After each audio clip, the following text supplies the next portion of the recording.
It's not supposed to be raining today, but it's raining. That's why you always bring plastic. Always bring a canopy. You know, at least with the canopy we can use it to get a little shade when it's hot up here and when it's raining. So yeah, we got caught off guard today and we're up here, it's raining, but we've we got enough dry brick and enough mud to finish up. Just got a few more courses here. I'm gonna start my bump out right here. So 2 more courses and then we're gonna bump out 4 courses and be done. Flues are coming up. There ain't much to look at in here because the flues are all kind of whatever. So not much I can do about it though. We got this guy laying some straight brick on the other side. Maybe.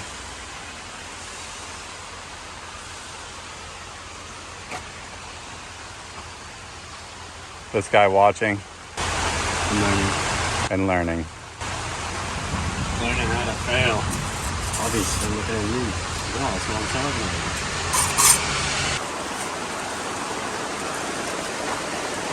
Make sure those bricks aren't getting wet on the ends there. You might have to pull some in.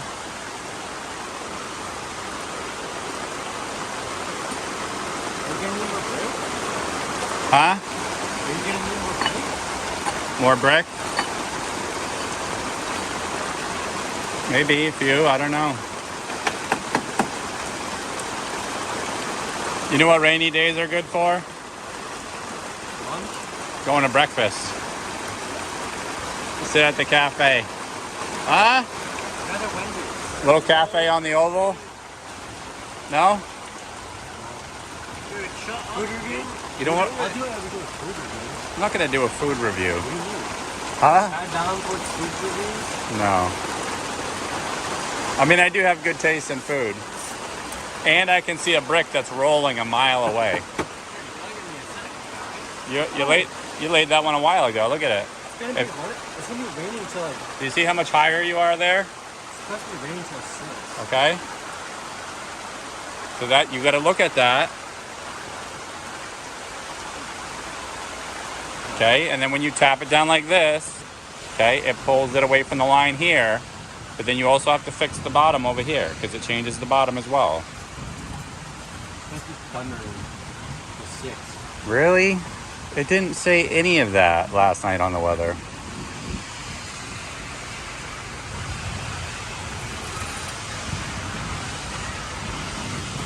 What would you say your handicap at bricklaying would be? This thing was my golf handicap, about a 30.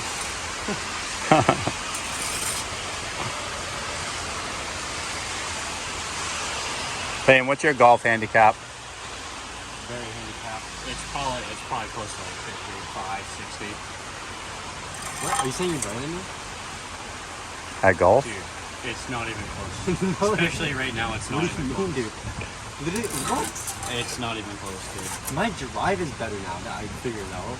And everything else is way better now. I went out and shot 8 over par on a 9 the other day. You have never even come within 20 of par. Not bad.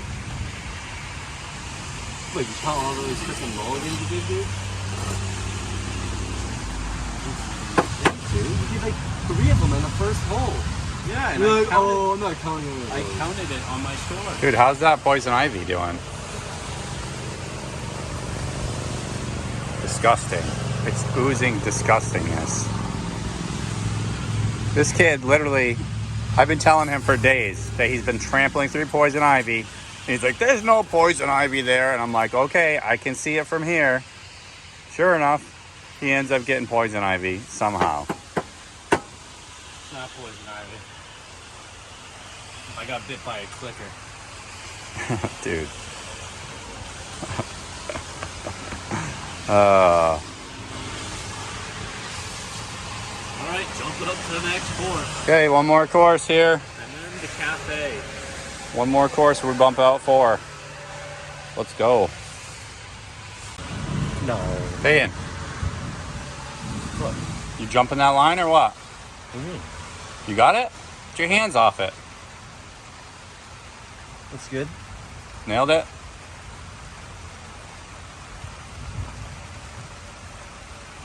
Okay, make sure when you tighten it, it's all the way. You've got it real. Okay, you got it. Good. But just like that, we jump courses. Even the handicap can do it. The 50 golf handicap can do it. That's what's nice about these. This setup here is I can jump. You know, if he's working on one side, I can still jump one or two sides and keep moving while he's down a course. Or we can jump up all at the same time. I actually really like these things now. You can get them at rhinobuild.com. These are the dory blocks. We made it to the top. The rain stopped and the sun came out, so we were able to finish here.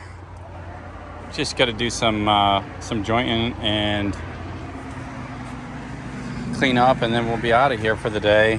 The flues, they all came up. I mean, they're all pretty straight now. They're all mudded in nice. I always like to mud the outside all the way around them. I couldn't get divider wall in here, which is a little disappointing, but it's still got to be better than what it was before. So now the trick is just getting wire lath on here. So I've had people ask how I do my concrete for my crown wash on top of the chimney. So I'm just gonna show you, kind of how I do it. I don't do it like this all the time. I'm not too particular about how I mix the concrete at the top. Sometimes I do it with a bunch of different stuff or whatever I have. Sometimes I go buy bag product if that's what I need to do, if I don't have stuff at my house to mix with. So, but generally this is how I like to do it. Okay, I like to mix with stone dust. Stone dust is a little denser material. It's got some pebbles and stuff in it. I like to mix this with the Portland, and then I'll even mix in some mortar sand sometime, right? So if I don't have mortar sand, I don't use mortar sand, I'll use stone dust. You can mix with just mortar sand if you want. Mortar sand, you could do 3 parts mortar sand to 1 part Portland. That's what we have here, 3 to 1. 3 parts sand to 1 part Portland. And that's a really strong mix. I like the stone dust because it makes it kind of creamy. If you just use straight mortar sand, it's not creamy at all. When you go to finish it, there's no cream that comes to the top. So this has some of that really fine creamy material in it, like the fines you need to get the cream to come up, and it's got a little bit of aggregate in there. It's small. I don't like to add stone when I do the top because finishing it makes it a pain. All the stones are always popping out. That's why I don't really like to get bag product from wherever, Home Depot or Lowe's or wherever you are. They have a lot of stone in the concrete, and it makes it really hard to finish the top. So if you're gonna do it, probably getting the stuff with the smaller size, like the pea stone in it, is a little bit easier. If you get that bag product, get something to add to it, fine material. It doesn't have enough fine material in it, right? So if I get bag product to mix, I'm always gonna add Portland to it because I feel like it makes it a little better. I'll add a scoop per bag, and then they have bags of sand topping mix or sand mix that I'll also add to it because it will give it more of that fine material. If you just mix the regular concrete with the aggregate in it, it's horrible to work with if you're doing a splay wash, or if you're not building a custom form and pouring it and vibrating it and all that. So this is just a simple way how I do it. Portland makes concrete, it makes mortar. So if you have a batch of mortar left at the end of the day and you don't want it to go to waste and you're ready to put your crown wash on, you can literally add Portland to that and it will make concrete. It will be a really high PSI mix. It doesn't have the aggregate in it, so people will say, well, it's not concrete. Well, it is. It's concrete. High PSI stuff is concrete. It's not breathable, it's high PSI. So just more Portland makes concrete, less Portland and lime makes mortar. this is what I came up with for the rebar. I decided to do it a little different than what I was thinking. And so I basically just mudded this piece of rebar in at the end of the day yesterday to help bridge. And I only need that middle piece because so I could span the whole length here and here, but I couldn't do it here and I couldn't do it here. So this rebar is in here to help support my wire lath. It's doing really nothing else. It's help support the wire lath to hold the concrete on the top. And so I had mortar left at the end of the day. And I just kind of built it up because I parged all the inside up anyway. So I just kind of built it up. And it's just recessed enough where that rebar can sit flush with the top of the brickwork. And now when I take my wire lath and I put my wire lath up on here. Okay, my wire lath sits like that. Obviously one piece of wire lath isn't wide enough to go across, so I have another piece of wire lath over here that goes in just like this. Okay, and now I can hold concrete, you know, over the whole top. And then after that, what I've got to do is, I know that these flues down there are all like filled solid or whatever, but I'm still going to put a bond break on here. I know it's probably not going to serve too much of a purpose, but this is how I do the bond breaks. I just take a roll of Sil Seal, this foam insulation. Sometimes it's blue, sometimes it's pink. I just put it on the flue like that, and I tape it on there with some Gorilla Tape. Always keep the Gorilla Tape in the truck. You never know when you're going to need it. Actually, just taped this one on really like crooked. I didn't even notice that. I'll have to fix that. Guess I wasn't looking. But yeah, so now the concrete goes all around the flue and it doesn't adhere to the flue. So then we're allowing for expansion. That flue can expand outwards, upwards, whatever. We don't want that concrete attached to the flue because when the flue expands, it will lift that concrete and it will either lift it here, you know, it will either lift it right here where it meets the brickwork here or at its weakest point. So it might lift it way down here. You never know. So if you see a horizontal crack in a chimney way down here, you know it's because that flue lifted the chimney, you know. Also, we're doing a little different joint style on this. I don't know if you can notice. Yeah, the brickwork's a little dirty. We got to wash it, but it'll all come off. Instead of doing the round joint, we decided to do this kind of scraped looking joint to make it look old. And then, you know, also we're trying not to seal it completely shut. Like the round joint really slicks those mortar joints shut. So we wanted this one to have like a more open type of feel to it. Yeah, you can't really tell. Once it's washed, you won't be able to tell if it's a round joint or not. You know, it will just look like a normal chimney. But yeah, sometimes I feel like when you slick with the round joiner, it seals everything in instead of letting water drain out. It's sealing it in, you know. So I don't know. It's just kind of a epiphany I've had of late when I'm talking about drainage and allowing mortar to drain. And you know, if we seal all that water in, it's harder for it to get out. It makes sense. So, you know, we're programmed to do round joints on everything, and maybe round joints. Well, I'm calling them round joints, but concave joints with a concave joiner or a round joiner, or whatever you want to call it. I've always called it a round joiner. Everybody I know calls it a round joiner. Some people call it an S joiner for some particular reason. Different parts of the world call everything different. Sill Seal is on, and I'm just getting ready to pour the concrete. It's coming up in buckets as we speak. I'm gonna hit the whole top here with some bonding agent, acrylic bonding agent. I always like to paint it on here, and that just helps seal that brick out.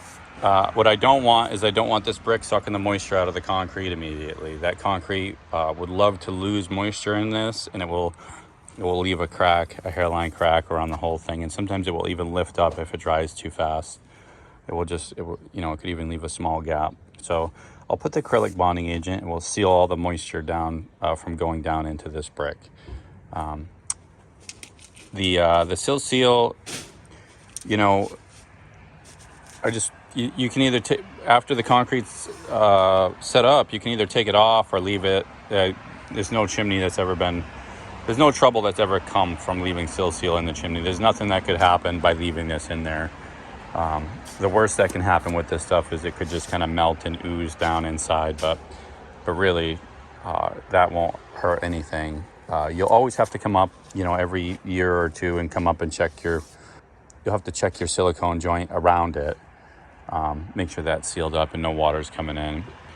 If you have a rain cap, which this chimney will have a custom rain cap, then you don't have to worry about it so much. You seal it and you can come up here and check probably every 10 years and it'll probably still be fine, but as long as no water can get down inside the chimney, and if you have a rain cap, no water's getting in there.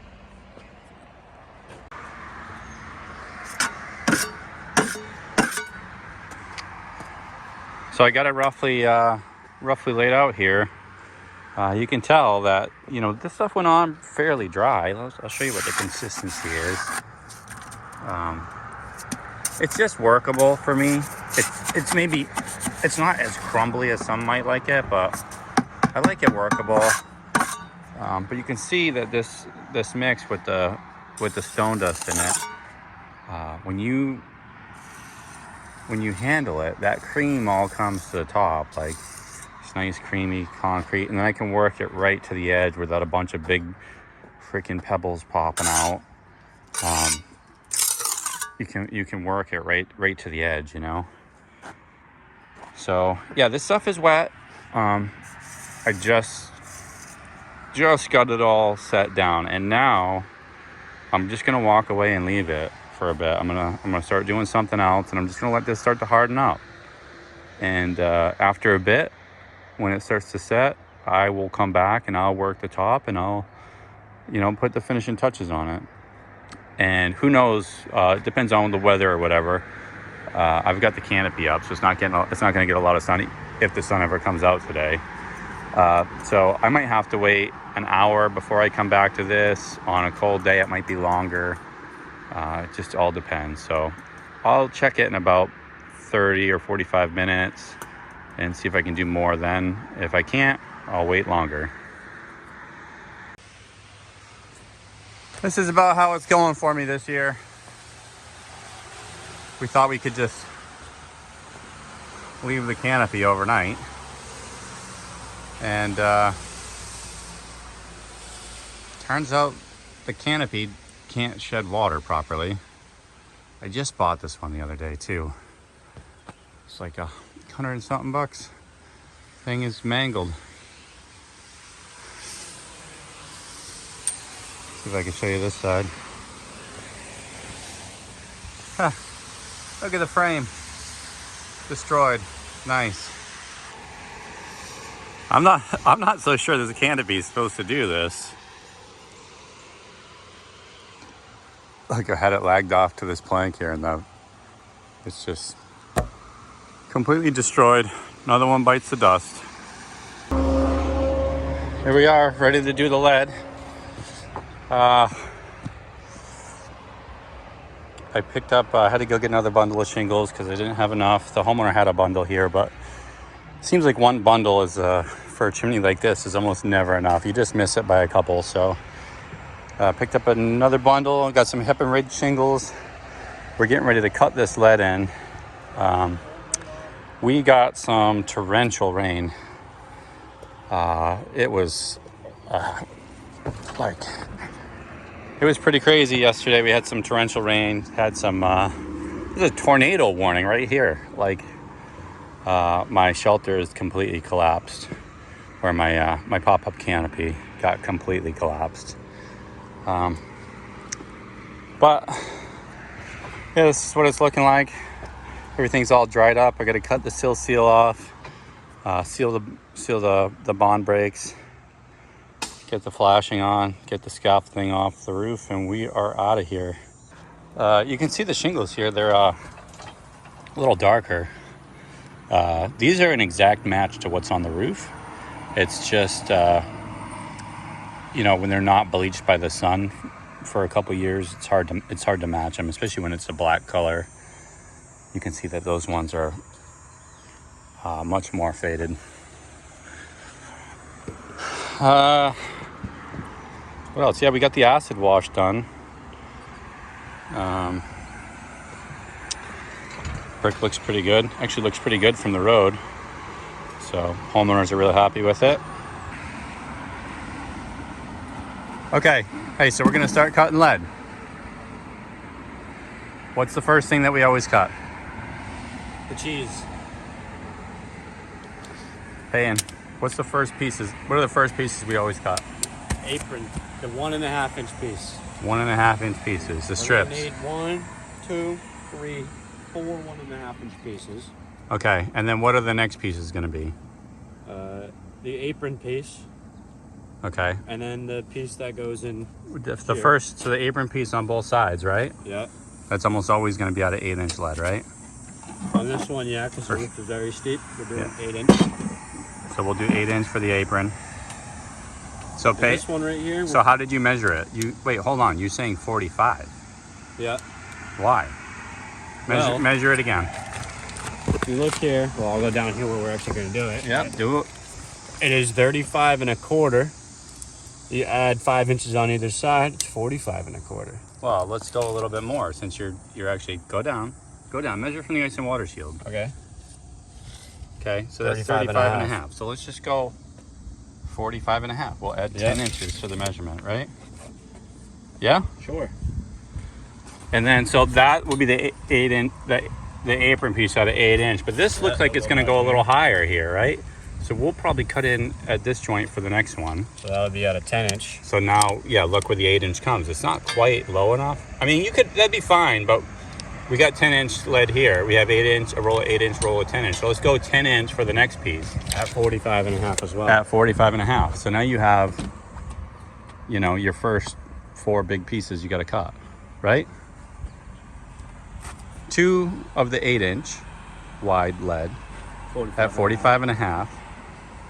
And 2 out of the 10-inch wide lead at 45.5. Yep. So 2 and 2, and then the 1.5-inch pieces. We need 4 of them. You got it? Yeah. Let's go, champ. Bring the lead over here. You cut it right here. Just come over there. You can cut it over there if you want. Chop, chop. Here, use this razor. I'll put it away. I'll put down the red razor? Yeah. Wait, it's down there? Yeah. You can't use this one. It's a roofing hook blade. Got a hook blade on it? Here. I just put a fresh blade on the other one. On the red one? Yeah. Oh, okay. All right, get it sorted. Pitter patter. So I'm just getting ready to cut out all my lead here, and I usually use this. I have this big Makita angle grinder. It's one of my only corded tools that I have still, but I love it because it's so powerful, and it cuts nice and deep. So as you can see with this blade that's slightly worn, I'm still getting over 1 5/8 deep with it. On a brand new blade, you might get 1 3/4 deep. I don't cut in only a 1/2 inch. You know, like a lot of people will cut a 1/2 inch or 3/4 of an inch into the chimney. I like to go a little deeper than that. I just don't think that's enough. So I've always cut in at least 1.5 inches. So I've got everything marked out where it's going to be cut, and I just put these little lines on here. It tells me where I'm gonna start my cut, and I'm gonna come over to where this line is here. So basically what I do is I start here and I plumb this line up. Okay. And I thought I would have my last piece here, but it just doesn't work out for there because, you know, I have 8-inch lead because this is a 12-12. So I'm going to use, you know, the steeper the roof, the narrower the piece of lead you use. just simply because, well, let me just grab a piece of 10-inch since I have it here, and I'll show you. You know, a lot of people use just 10-inch lead or 12-inch lead, and that's all they'll use. But so if I cut to my mark here and I put this 10-inch lead up here, okay, look how far I'm cutting into my ice and water shield, right? All the way over to here, okay? So I use the 8-inch lead because it makes more sense to do it in most cases. Like, so this one from the corner, I can start this one with 10-inch lead because it's gonna be wrapping around the corner here. So that one's fine. I'll start that with 10-inch lead, and then when I'll change to 8-inch lead. So I'm only cutting into my ice and water shield a little bit. Yeah, there's a lot of ice and water shield here because the metal I used ended up being really big. So I can cut into it a little bit if I wanted. But on this one, I try to lay it out so the 8-inch piece was here, and that would be the top piece. But it just didn't work out for me because you can see from there, that would have been the line that I cut to. And from there, I would have been well into my ice and water shield the whole way, right here. I would have been well into it, and I just didn't like it. So then I said, well, okay, I gotta go one higher. So I plumbed up the line. I measure 4 inches on each side. And then from there, that's the line I strike down to the corner of that brick over there. So I have a nice consistent step the whole way. These pieces end up being taller than normal. Like, it's a little taller, but on steep roofs, this is what you end up with sometimes, you know, so you're not gonna end up with, like, I won't end up with, you know, 14 or 15-inch pieces here. These will be 18-inch pieces. You know, consider, if you count the lap onto the roof, they'll be 18.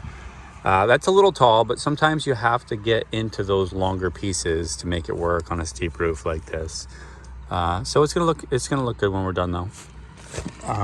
Just the difference between 8-inch lead and 10-inch lead, and like if you just bring a roll of 12-inch lead to the job and start cutting these out, I mean, you'll be all the way to the roof here.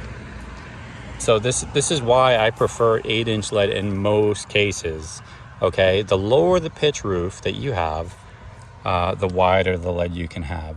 So 10-inch lead works in a lot of those applications where you have a shallower roof, and 12-inch would be like really shallow roof.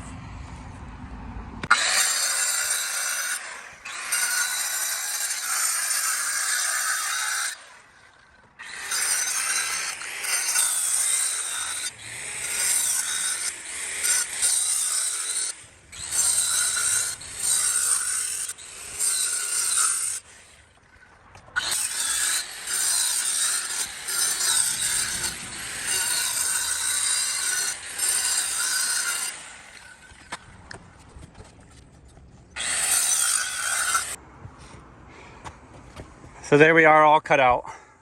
It took about a little over 6 minutes to cut all this out because I had it all planned out ahead of time. So it doesn't really take long to do it this way at all, especially if you got one of these things. We call this the shark because it just eats everything. And it looks like a shark for some reason. We always call it the shark. But yeah. Doesn't take very long at all if you've got it all planned out. It's a little dusty, so you know you don't want to put your sunblock on before you cut because it's still going to stick to you. So at least now I can wash this off and then I'll go apply my sunblock. It's another day up here on the roof. It's going to be 90 plus degrees again today, so I have to wear sunblock. Okay, this is the apron piece going on here. A lot of times I'm going to try to be consistent with the shingles, so it doesn't always work out where I'm right in line with the shingle, but this one I'm going to try to be in line with the shingle. However, I do want to be a consistent measurement up from the row below, so we're always going to be square with the roof with our apron piece so it doesn't look funny. And then we're going to start making this little ridge piece here. So by tapping on this side, by tapping on that side, forming with our fingers to like zoom out. So we just form up this ridge. So eventually, we form up this ridge. Okay, hitting either side of it, and then eventually we can fold this ridge down and over, okay? I need 2 hands to do this, but I just wanted to show you how that's gonna work out. We're gonna keep working on this ridge, and then we're gonna fold it down to the front, and then we'll have this little wrap around. I'll show you in a second. Now that we've got both of these corners bent for the apron piece, we're gonna open these up so we can pull this back down, and then this will go under that shingle there, okay? Just like so. And we can bend this up to hold it again. And now that the shingle's up, we can actually reshape this down a little bit with the mallet, a little bit around that corner again, so it's nice and flat, okay? And then our counter flashing piece goes on here over the top, and that will bend under that shingle, and then our next piece will come down and under. So the first 3 pieces of flashing go under this shingle, okay? We're not gonna shingle over the lead here. Right here, we're not going to shingle over that. The first 3 pieces go under that first shingle. So I'm getting up near the top here and got the shingles up, and I'm just getting ready to put my last piece of lead on. But before I do that, I'm going to take a small piece of lead like this, and I just curl up the edge and I put it up under like that, because you know, this is always a weak spot here, and anything that we can do to help that spot out. So I put that on there like that, and then this piece will go on there like this, okay? And now I'll start working this bend down and around. This bend, because it's a steep angle, it doesn't always look the prettiest, but it will get like rippled a little bit, but I'll get it to bend in, and then it won't, like, these are nice and plumb, but by the time this is bent, this will taper in, and there's not much you can do about it, because I don't want to just slice this down. I'd rather bend and have a lot of coverage. There you have it. This is what this piece looks like when it's in.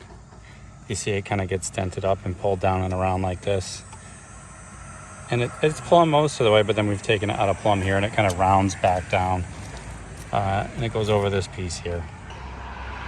All right, fellas, that's all she wrote. We are taking down the scaffolding, and we are out of here. This is what it looks like at the end. Flashing's all done. The shingle's all back on. The crown wash is done. Get the bond brakes all siliconed up. Chimney's washed. It's actually a good looking chimney. So we got it measured for a custom rain cap, and we'll come back and put that on. That won't be here for another 5 or 6 weeks. It's a downside to little downside to the custom rain cap. Sometimes they do take a while, but they're worth it. Got a little dust on the roof from saw cut and all that lead, but we'll give it a quick rinse down and it'll be fine. So I'm just taking down the stuff on the back, and I realized there's some exposed nails here on the valley. At one time well, maybe they just missed it with the silicone, but you know, we just did all that lead work, so it's a good idea to look around and make sure there's nothing that we can do to help this out a little bit. So while I've got the silicone up here, I'll just, you know, cover these holes back up and get this crack here on the back. Just, you know, that stuff can make you look bad. You know, this chimney is built in a way where it's not going to leak, and all of a sudden if that starts dripping, you know, letting a little water through, you know, it might be frustrating. So just while we're up here, we'll put some silicone on it and make sure it's good.